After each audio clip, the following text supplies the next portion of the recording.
Next in the video series of, hey, I could really use a video on how to make that, we'll use the tellerberret, which is common and really cool in German style 16th century headwear.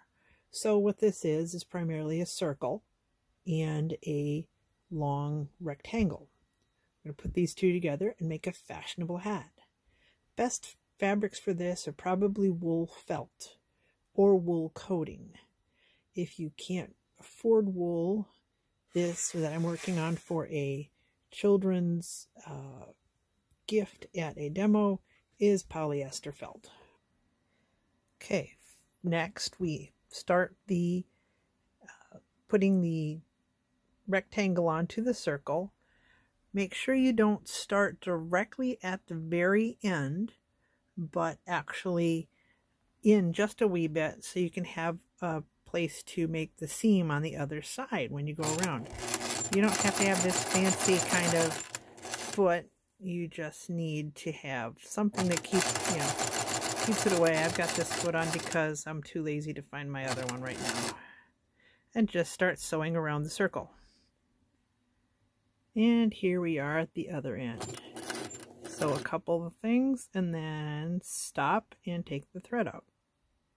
Not technically out, but take it away from the machine so you can actually work with it. Oops. Sorry. Ended up not lifting my foot. And then put the last seam down. This is the rectangle we're sewing shut now. Hold on. And here it is sewn shut. So now we're going to open this up and look. Wow, we've attached a rectangle to a circle. What are we going to do next? It just looks like a big bump. So what we're going to do next is we're going to come up in here. We're going to fold this over and make a casing for our tie. After mucking with it, a few of these, and having trouble lacing that tie material through a really tight little area, I've decided that I'm going to go at least, this is at least 3/4 to an inch from the edge that I'm going to flip over and sew down to make a casing for the tie. Now, because this is felt, you'll be able to make a little snip in it later to have the ties come through. You kind of want to have the ties on this side and on this side. That's easier to hold it on your head. If you have it just on one side, well, it's kind of difficult. You can wrap the tie behind your head too if you got a headdress on. So let's lock and load on this one. Hold on. Now from the inside you can see that there's a top and going to be a bottom. And you see the casing on there that will run a cord through later. What I've been using for the cords instead of a shoelace or anything is actually 1/4 inch twill tape. 1/4 inch twill tape, if you play your cards right, is relatively cheap, is relatively strong, you don't care if you use a little more of it.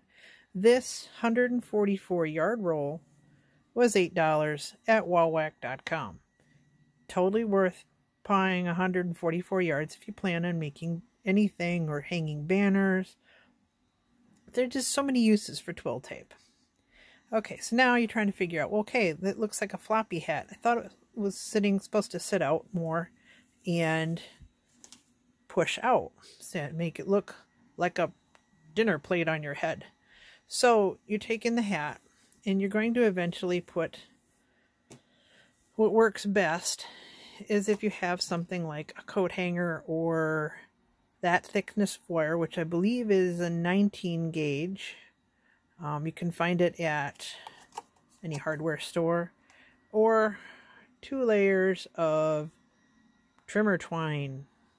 If you're going, well, I don't want to do that so much, what you can do is go to your local hardware store and pick up a different kind of twine.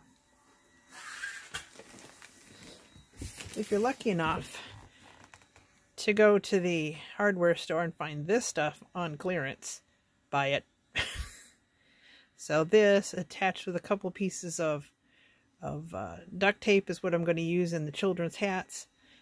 Normally for me, I would probably, instead of using duct tape, I would wrap it with thread just to hold it together. So when you're done, because this was one of my first ones. Yeah, I'm doing 12 yellows, 12 blues, 12 purples, maybe some pinks. I don't know yet.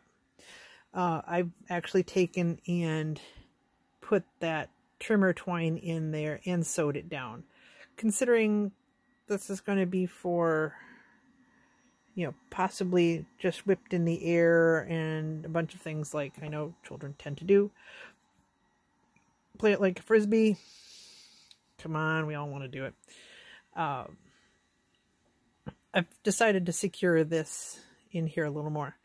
Now, what we did with the twill tape is we've gone through the casing here, and I've got it coming out on each end of it. And this is the underside of the hat. And and you see it's just kind of gathered. Yeah, you could sit there and pleat it, but then your pleats are set for one person. One time, one type of wearing. If you're going to wear that hat the same time, the same kind of temperature all the time, yeah, go ahead and do that. If you like to have a little more availability for different headgears underneath it, do this method, because I went all day with that hat on this way. Yeah, it looks a little messy right now. This is the first one I made for the children. But let me see if I can grab mine. Hold on. Mine is the same way. So see, this is all hand tacked down instead of machine sewn down because, well, I wanted the wire to sit exactly where it was, and that was cool. Now when you're done, you can take and decorate it with some feathers. You can take and decorate it with other pieces of the felt in different colors. You can make 2 layers of the top and like make and then do cut work on the top, cut through, make designs, and look cute.